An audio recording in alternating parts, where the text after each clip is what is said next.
50 দিনে 50 পদ। আজ এমন এক রান্না যার জন্য কাঁটা বাঁচতেও কেউ আপত্তি করতো না। কচুরমুখীর ঘন্ট।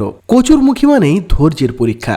সাবধানে খোসা ছাড়াও, ভালোভাবে ফুটিয়ে চুলকানি ছাড়ানো, এইসবের পরেও যেটা তৈরি হয় তা স্বাদের দিক থেকে একেবারে অন্য জগৎ। ঘন্ট মানে এমন রান্না যেখানে উপাদানগুলো কষিয়ে শুকনো করে তেলে ভাজা হয় আর মশলাগুলো সবজির সাথে একাত্ম হয়ে যায়। কচুরমুখীর ঘন্ট সাধারণত ছেঁচে বা কুচিয়ে নারকেল, আদা, কাঁচা লঙ্কা আর শুকনো লঙ্কা দিয়ে বানানো হতো। মাঝে মাঝে তিল বাটা, ছোলা কিংবা একটু সর্ষে বাটা দিয়েও বাড়ানো হতো স্বাদ। তবে এই পদ গরিব গৃহস্থের ঘরে জন্ম নিয়েছিল, কিন্তু স্বাদে কোটিপতির রাঁধুনিও হার মানতে পারে। এটা কেবল খাবার নয়, এটা প্রক্রিয়া, একটা স্মৃতি। কাল আসছে এক সাধারণ সবজির অসাধারণ রূপ, চচ্চড়ি। হাঁড়ির মধ্যেই সবজির সঙ্গীত। ফলো করুন, শেয়ার করুন আর রোজ সন্ধ্যেই ফিরে আসুন স্বাদের গল্পে। 50 দিনে 50 পদ।